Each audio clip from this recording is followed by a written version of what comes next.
دیمەنی یەکەم بار هەڵگرە کەوا گەرمی ئەمساڵ تەسلیم بە حکوومەتی هەرێم دەکات بۆ ئەو جوتیارانەی کەوا گەرمەکەیان پێشکەش بە حکوومەت دەکەن لە قۆناغی یەکەم 40 ملیار دینار هاتۆتە سەر هەژماری بانکەکان بۆ جوتیاران.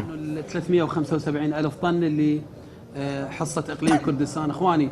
بەڕێوەبەری گشتی دانەوێڵەی حکوومەتی فیدراڵی ئاشکرای دەکات کەوا حکوومەتی هەرێم هۆکاری کەمی بڕی ئەو گەنمەیە کە لە جوتیاران وەردەگیرێت. دەڵێت تا ئێستا حکوومەتی هەرێم ژمارەیەکی ڕاست و دروستی زەوی چێندراوی پێنەداوین.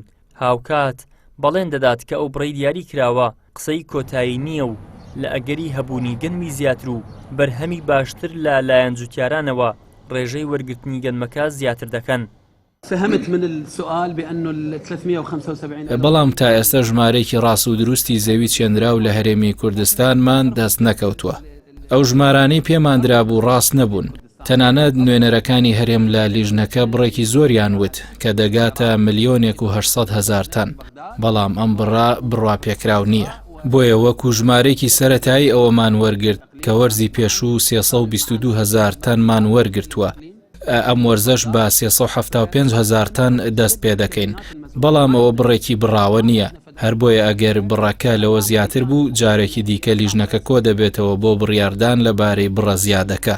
باز جوتیاران دڵنیا بن و گەنمەکانیان بهێنن، جارێکی دیکە ئەو بڕەشیان لێ وەردەگرین. فلذلك ما عندنا الأراضي ايش قد عندنا الفلاحين ايش قد راح يجيبون كميات. من هەرێمی کوردستان تەنها 375,000 طن دیاری کراوە. ڕەنگە هەندێک ناتێگەیشتن هەبێ سوئی تەقدیر هەبێ بەوەی کە لە هەرێمی کوردستان هەوەندە هەیە، بەڵام ئەو لێژنەی کە دانیشتووە بە تایبەتی نوێنەرەکانمان دەوێت کاک بەختیار و جەماعەت و جەنابی دکتۆر لەوێ بووە دکتۆر حەیدەر وەکو نوێنەری وەزارەتی بازرگانی لەوێش دیفاعی باشیان کردووە. جوتیاران باز لەوە دەکەن ئەمساڵ بەرهەمێکی باشیان هەیە، بەڵام نیگەران لەوەی کەوا ڕێژەیەکی کەم گەنمیان بۆ دیاری کراوە کەوا لێیانی وەربگرن. لەلایەکی تریشەوە پارەی بنەتۆیان لێوەردەگرنەوە، بەڵام بنەتۆیان پێنادەن. باسیش لەوە دەکەن هیچ پاڵپشتیەک نییە لەلایەن حکوومەتەوە بۆ جوتیاران. ئێستا من بخۆم ئێستا 120-150 تەنم لە عاردی مایە. ڕسی دەکەم لە دێمیەکەی 140 کیلۆ هاتەوە، لە ئاویەکەی 240 کیلۆ هاتەوە.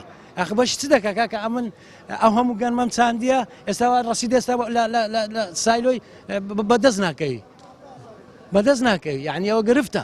ئێستا من ێم چم بکەمەوە ئێستا ئەوەی بازرگانی دەرێ ئەمن لێ دۆردەگرم، پاش ماوەشکە لێ دۆردەگرم، ئەجە بزانم ئەگەوەبی باشە. هیچ پاڵپشتێک نییە لەبەرەوەی نە چیمیای دایمێ، نە دەرمانی دایمێ، نە بنەتۆی دایمێ، یعنی دەعم چی بکە؟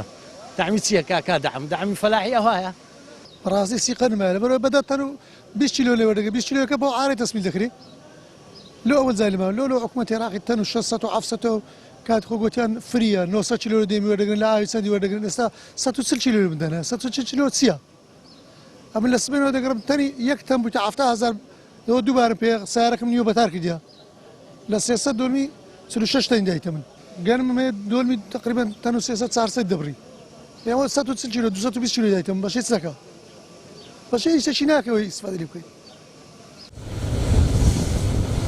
هەرچەندە لە باشووری شاری هەولێر دەستکراوە بە دروێنەی گەنمی جوتیاران، بەڵام بەشێک لە ناوچەکانی تری کوردستان تاکو ئێستا کاتی دروێنە نەهاتووە. ئەو ڕێژە گەنمەی کەوا دیاری کراوە کە لە جوتیاران وەربگیرێت ڕێژەیەکی یەکجار کەمە بەراورد بەو بەرهەمە ناوخۆیەی کە هەیە لە گەنم. ئیدریس محەممەد، کەناڵی ئاسمانی پەیام، هەولێر.